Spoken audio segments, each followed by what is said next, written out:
두 번째 이야기, 9번 팔과 막힌 코. 공부에 집중해야 하는데 몸이 자꾸 말썽을 부렸다. 낙하실에 일하면서 두통이 잦아졌다. 거기다 매일 아세톤과 벤젠에 노출된 코까지 헐기 시작했다. 대양 실업에서 프레스에 치인 손목도 수시로 속을 썩였다. 마음은 급한데 몸이 따라주지 않았다. 오리엔트 본사가 서울의 성수동에 있어서 성남의 병원에서는 의료보험 혜택을 받을 수 없었다. 병원에서 그냥 돌아온 이재명은 손목의 통증을 그냥 참고 견뎌야 했다. 어제 늦게부터 진눈깨비가 내리기 시작하더니 나중에는 춥기 시작하였다. 오늘 아침에는 영하 7도나 내려가서 꽤나 추웠다. 게다가 바람까지 불어서 매우 혼났다.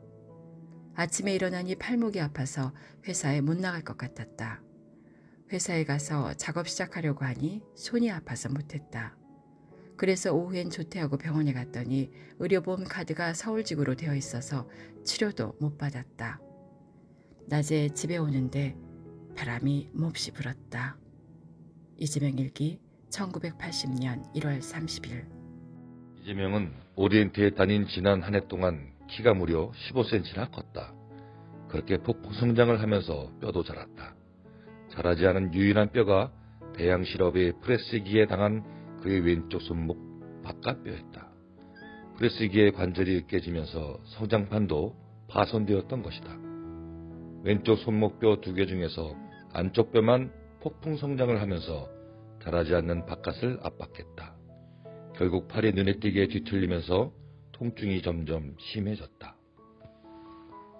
이재명은 밤새 끙끙 앓으며 고민했다. 이러다가는 몸은 몸대로 망가지고 시험은 시험대로 망칠 것 같았다. 사표를 내고 검정고시를 볼 때까지 2개월만이라도 쉬면서 공부에 전념하고 싶었다. 여러 날을 망설이던 이재명은 반장에게 사직서를 냈다. 반장은 계속 다니라며 그를 달랬다. 그는 최종 도장 공정을 맡은 숭령공이었다. 그만큼 분량 없이 빠르게 락카 작업을 해낼 사람이 공장 안에 없었다. 이재명은 공부를 하기로 마음을 굳혔다고 말했다. 이틀 뒤에는 생산부장이 직접 내려와 제발 한 달만 더 일하고 나가라고 했다. 부장이 직접 부탁을 하는데 그만두려니 미안한 한편으로 마음속으로는 조금 뿌듯하기도 했다. 그가 그만큼 회사에 필요한 사람이 된 것이었다. 그는 결국 대입검정고시 시험 한 달 전인 3월 3일까지 다니기로 약속했다. 그는 마지막 달 월급 5만 3천 원을 받아 4천 원을 삥땅 치고 4만 9천 원만 아버지에게 가져다 주었다. 아버지는 그에게 한 달 용돈과 차비, 학원비로 2,300원을 주었다. 그는 미리 4천 원을 삥땅 치길 잘했다고 생각했다. 그렇지 않았으면 문제집을 사지 못했을 것이기 때문이었다. 차비가 부족해서 그는 학원에 갈 때는 걸어서 가고 올 때만 버스를 탔다. 학생용 회수권은 샀지만 학교에 다니지 않고 학원에 다니는 그와 같은 소년공들은 일반 요금을 내야만 했다. 공장을 그만두는 날도 몸은 여전히 아팠다. 특히 부어오르던 코끝이 아예 골무면서 한쪽 콧구멍을 막았다. 남은 한쪽 코로 숨을 쉬려니 답답하고 공부에 집중이 되지 않았다. 수원에 있는 경기도 교육청에 가서 검정고시 원서를 내려면 도장이 있어야 했다. 그런데 아무리 찾아도 그의 도장은 보이지 않고 재영형과 재선형의 도장만 있었다. 지금까지 남의 이름으로만 공장에 다녀서 고입 검정고시를 보느라 재작년에 새긴 그의 도장은 그동안 쓸 일이 없었다. 도장을 새로 새기려면 1,000원이었다. 버스비가 없어서 걸어다니던 그는 발을 동동 굴렀다. 보다 못한 어머니가 꼬깃꼬깃 접어서 감추어 두었던 1,000원짜리 한 장을 꺼내 주었다. 이재명은 차마 어머니의 비상금을 축낼 수가 없었다. 국리 끝에 재영형의 도장을 연필칼로 살살 고쳤다. 이재영의 영자를 명자처럼 보이게 이응을 미음처럼 조심스럽게 파냈다. 마지막 글자를 조금 흐리게 찍어보니 비슷했다. 그는 재영형의 도장과 재선형의 도장을 가지고 원서를 받으러 수원에 있는 경기도 교육청으로 갔다. 아침에 도장을 찾았더니 어디로 갔는지 없었다. 엄마가 돈 1,000원을 주었다. 도장 색이라는 것인데 돈이 아까워서 또 찾았다. 그런데 엄마가 그 돈은 엄마 돈이란다. 가정에 쓰는 돈은 꼭꼭 차 있어서 엄마는 돈의 자유가 없다. 재영형 도장이 있어서 내 것처럼 고쳤다. 이재명 일기 1980년 3월 6일. 재명은 올해 대입 검정고시를 같이 보기로 한 재선형의 원서도 함께 받았다. 그는 형인 재선의 원서를 자기 것보다 먼저 받았다. 재선형의 번호는 66번, 그의 번호는 67번이었다. 정수 직업훈련원을 수료하고 중장비, 정비 자격증을 딴 재선형은 부산 근처에 있는 원자력 발전소 건설 현장에 나가 있었다. 이재명은 형의 원서를 등기로 보냈다. 재선형이 원서를 작성해서 도로 보냈다는데 엉뚱한 곳으로 잘못 배달이 됐다. 우여곡절 끝에 재선형이 보내준 서류를 찾았는데 안동에서 와야 할 서류가 오지 않았다. 안동 고향에 있는 사람에게 부탁해서 재선형의 중학 졸업 증명서를 받기로 했는데 예정된 날짜가 지나도 오지 않았다. 몇 번이고 제국에 오가느라고 학원을 이틀이나 빠졌다. 시험 날짜가 임박한 이재명은 이재명대로 초조했다. 고입 검정고시 때는 한 달만 공장을 쉬고 시험 봐서 합격했는데 이번에는 2달이나 공장을 쉬었다. 그런데도 합격을 하지 못하면 아버지가 공부를 그만하라고 할 게 뻔했다. 안동에선 재선형의 졸업증명서가 오지 않으면 재선형은 원서도 낼 수 없었다.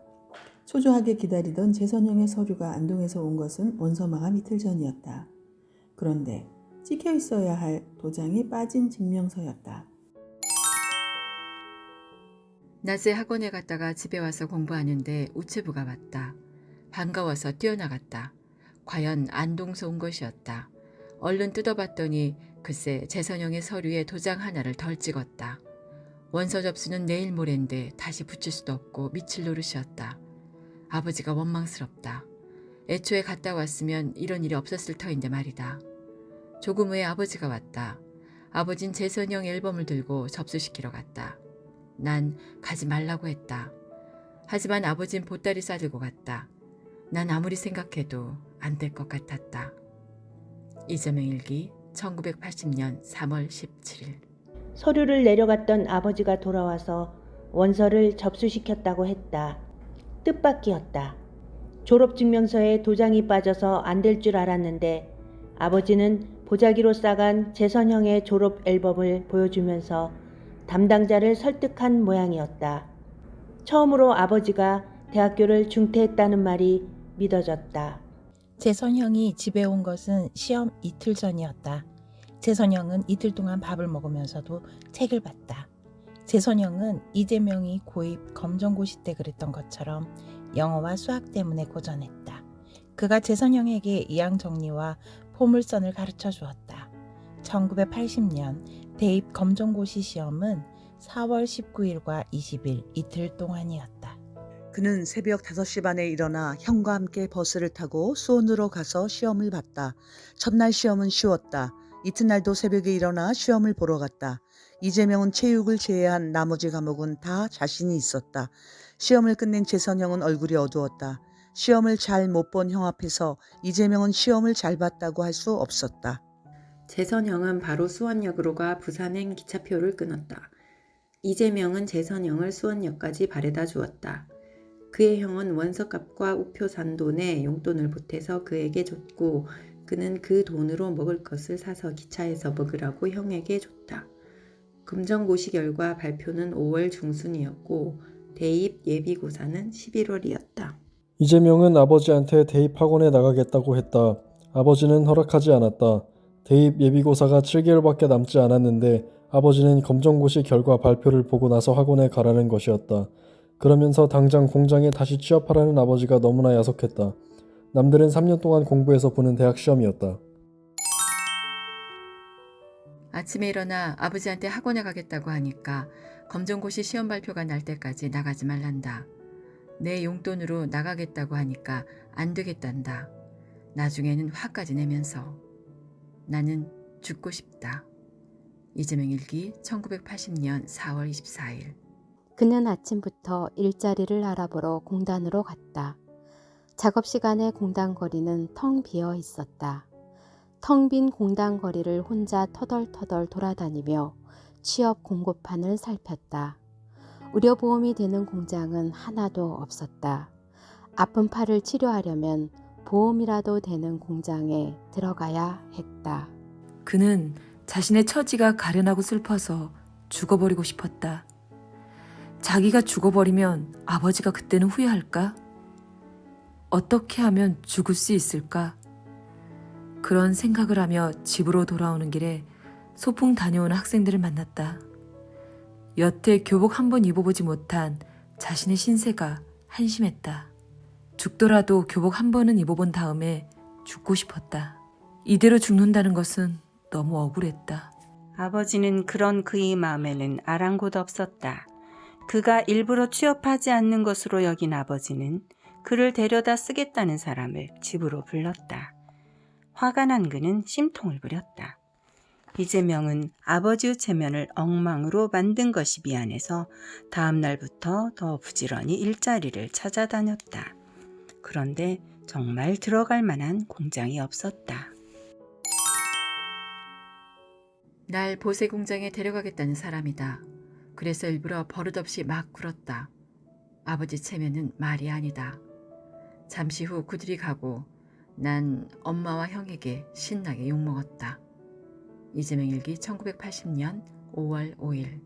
여전히 그가 일부러 취업하지 않는다고 생각한 아버지도 그를 매일 새벽 3시에 깨웠다.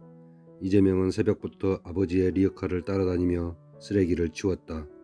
새벽부터 아침까지 쓰레기를 치우고 오후에는 폐지와 빈병, 깡통을 골라 고물상으로 발로 갔다. 아버지는 그것으로 그치지 않았다. 이재명을 데리고 남의 집 연탄을 나르러 갔다. 아버지는 쓰레기와 고무를 나르는 리어카로 남의 집 연탄을 날라주고 부수입을 올렸다. 이재명은 연탄 실은 리어카를 밀고 언덕길을 올라갔다. 그렇게 하루하루가 지나 5월 15일이 되었다. 아버지가 학원을 보내주기로 한 검정고시 합격자 발표일이었다. 이재명은 합격 여부를 확인하기 위해 수원으로 갔다. 합격자 발표장 게시판에 66번과 67번 모두 있었다. 그와 그의 형 모두 합격했다고 좋아했는데 다시 보니 고입 검정고시 합격자 번호였다. 엉뚱한 것을 보고 좋아한 것이다. 이재명은 대입 검정고시 합격자 명단이 붙어있는 반대쪽 게시판으로 향했다. 새삼 가슴이 두근거렸다. 그는 체육이 조금 걱정되었지만 관악까지는 아닐 것 같았다. 걱정은 재선형이었다. 지방의 발전소 건설 현장에서 일하느라 검정고시 준비하기가 더 어려웠던 형이었다. 걱정하며 확인한 대입 검정고시 합격자 번호에도 66번과 67번이 모두 있었다. 단짝 친구 심정훈도 합격이었다. 재선형이 합격해서 무엇보다 기뻤다. 이재명은 어젯밤 일기에 영어 공부 삼아 쓴 두 문장을 다시 떠올렸다. Today is my best day. Tomorrow is the most day. 이재명은 재선형에게 합격 소식을 알려주려고 사당동으로 갔다. 부근 인근의 현장에서 사당동 공장으로 올라와 있던 재선형은 합격 사실이 믿기지 않는 모양인지 정말이냐고 그에게 묻고 또 물었다. 그는 그렇게 꿈꾸던 대학에 갈 수 있는 첫째 관문을 넘었다.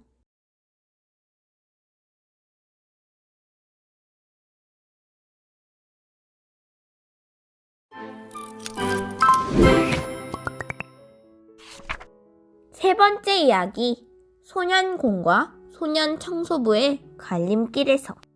대입 검정고시 합격의 기쁨은 이틀을 가지 못했다. 검정고시 결과를 본 다음에 학원에 보내주겠다고 한 그의 아버지는 말을 바꿨다. 아버지는 그에게 전문대학에 가라고 했다. 그것도 야간으로. 학원에 다니지도 않고 너 갈 수 있는 대학에 가라는 얘기했다. 그는 아니었다. 제대로 된 경기대학에 가고 싶었다.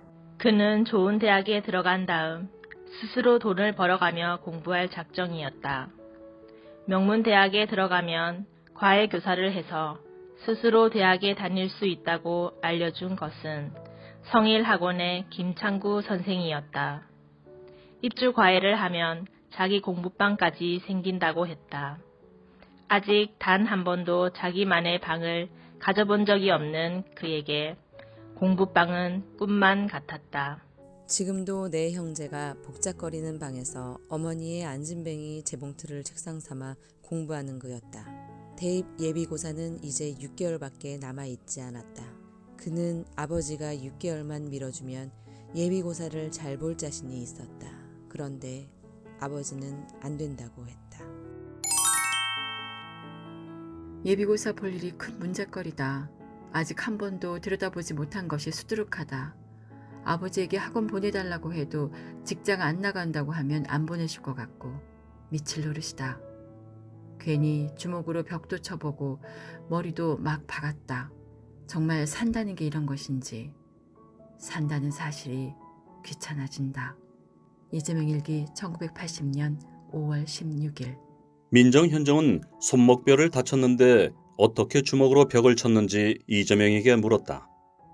그는 왼손과 오른손을 차례로 들어 보이며 다친 손은 이쪽 왼손이고 이쪽 오른손은 멀쩡하다며 웃고 나서 정말 세게 쳐서 피가 났다고 덧붙였다. 이재명이 가진 돈은 5천 원이 전부였다. 오리엔트 퇴직금이었다. 오리엔트에서는 퇴직금을 퇴직하고 3개월 뒤에 지급했다. 그래도 고마웠다. 그에게 퇴직금을 준 회사는 오리엔트가 처음이었다. 이재명이 서울 성수동에 있는 오리엔트 본사에 찾아가서 받은 퇴직금은 6만 5천 원이었다.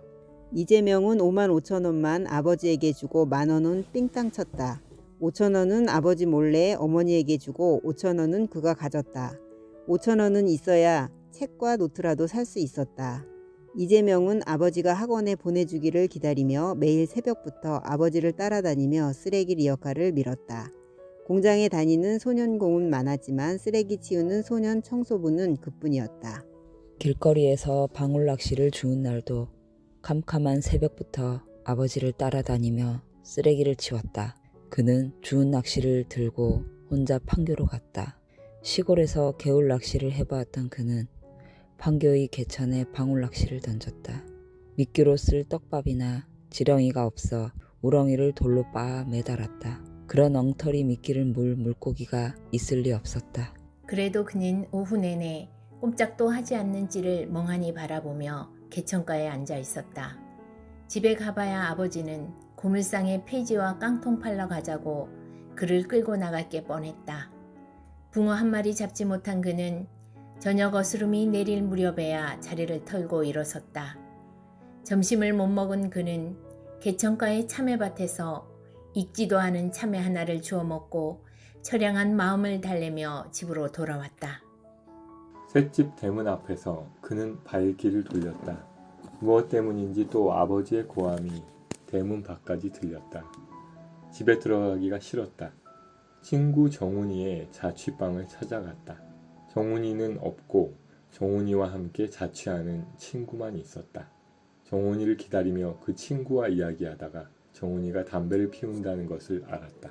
더구나 오리엔트에서 노는 데는 도 같은 것으로 소문난 서비란 소년공과 어울려 다니며 술도 먹는다고 했다.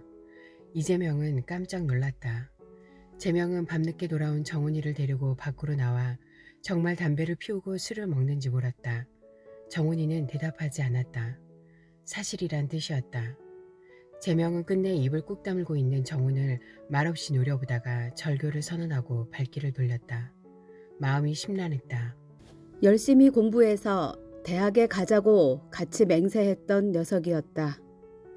오리엔트 공장에서 온갖 구박을 받으면서도 꿋꿋하게 공부를 계속할 수 있었던 것은 서로 의지할 친구가 있었기 때문이었다.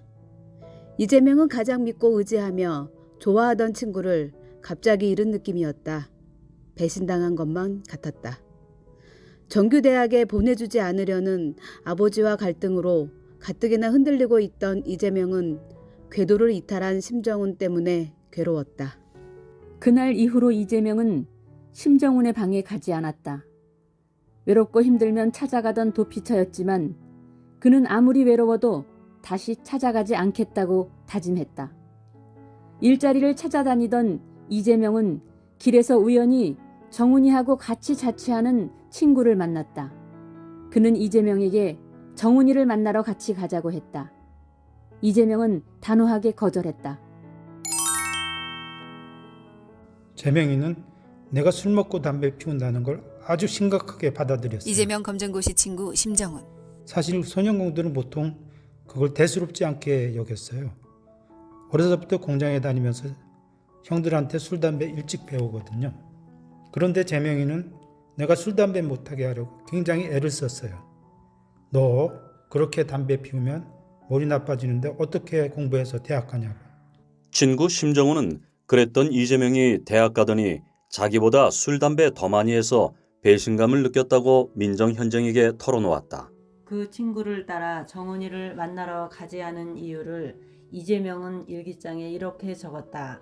그건 나의 정훈이에 대한 멸시 아니지 의지를 보여주기 위한 것이었다. 이제 이재명은 아버지를 피해서 도망갈 도피처도 마음을 털어놓을 친구도 없어졌다. 이재명은 정훈이의 일탈을 모른 채 할 수도 있었다. 그러나 친구의 타락을 묵인하는 것은 친구에 대한 의리를 저버리는 일로 그는 생각했다.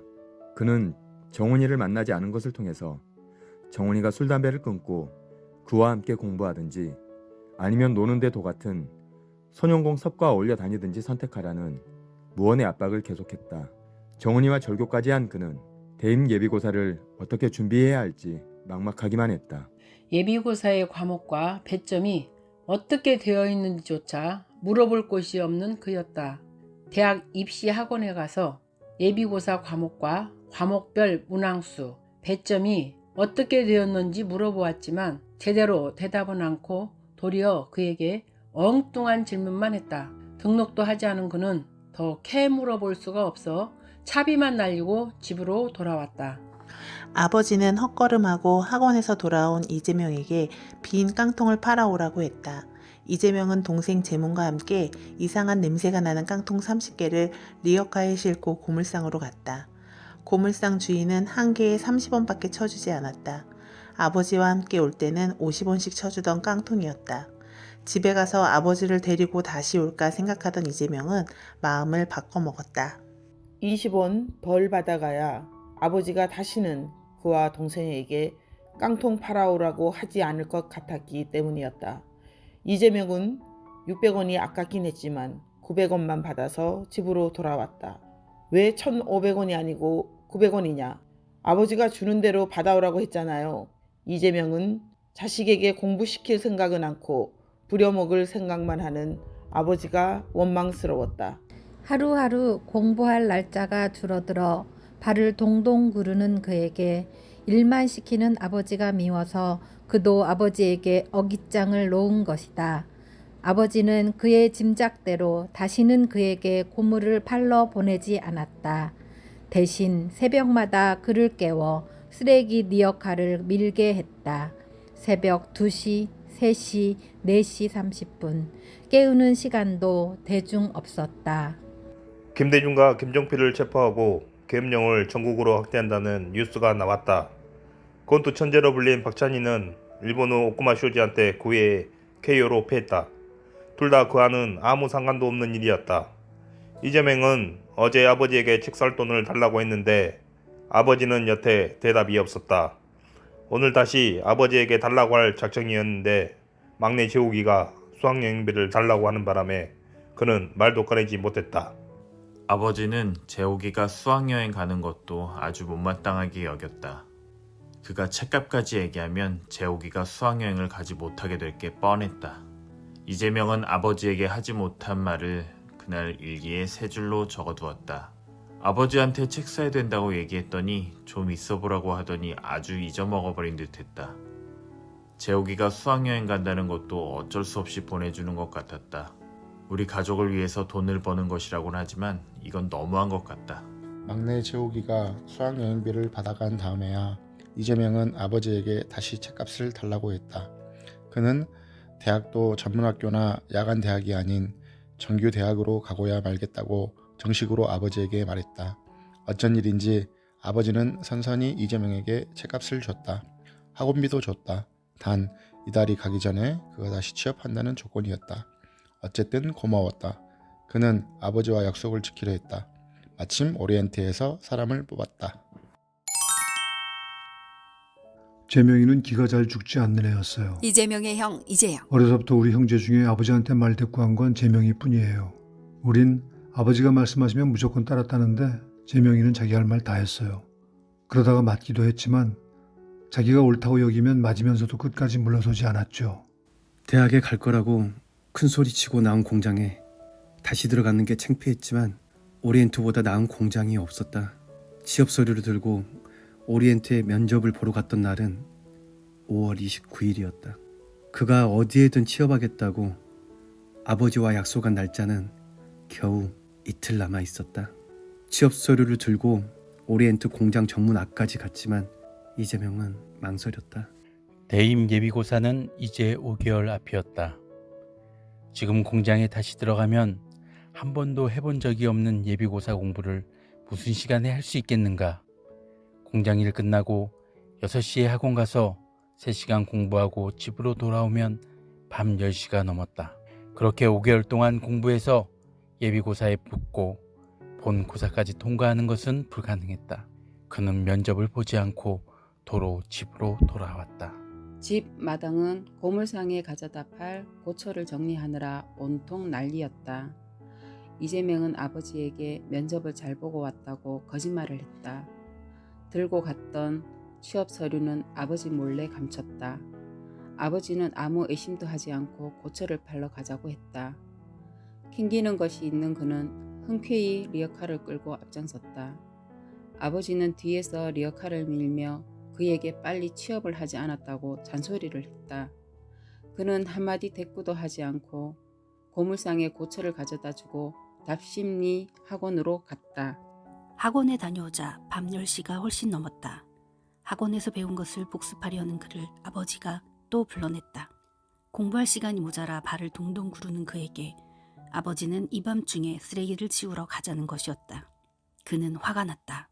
아버지는 그를 대입 예비고사에서 떨어뜨리기로 작심한 사람처럼 보였다.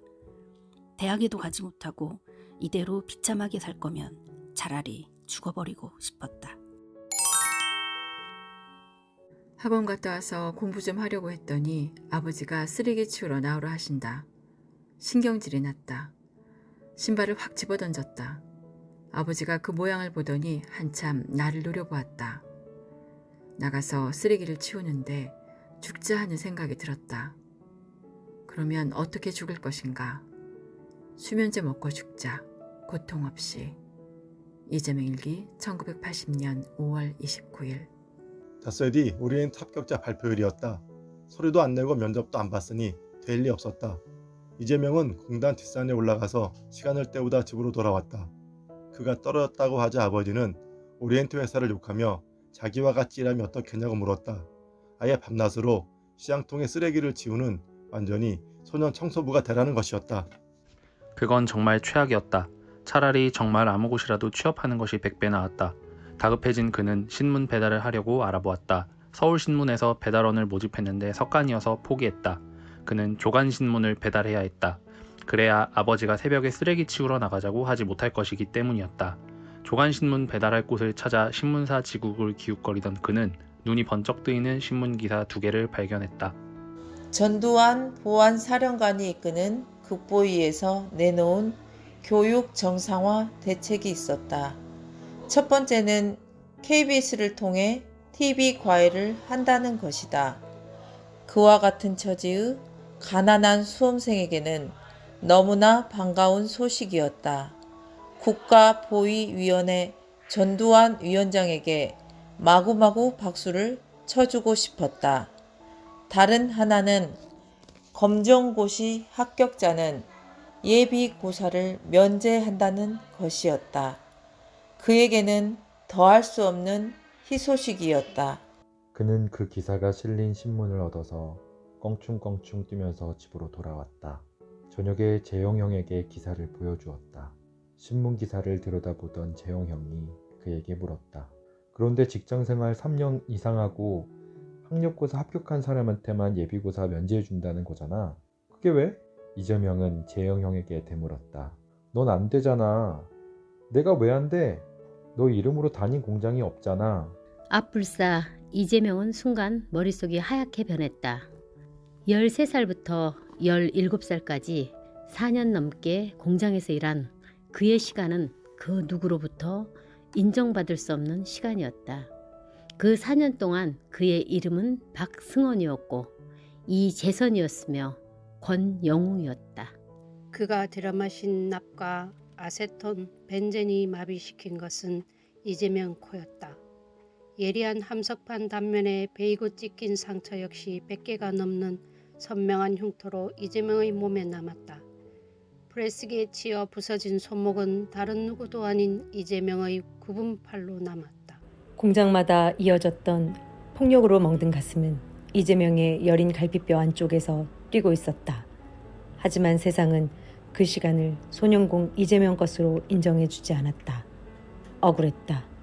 세상에 소년공 이재명의 편은 아무도 없는 것만 같았다. 그러나 이재명은 포기하지 않았다. 참으로 힘들 것 같다. 하지만 노력하면 되겠지. 노력. 그저 노력이다. 이재명 일기 1980년 6월 5일.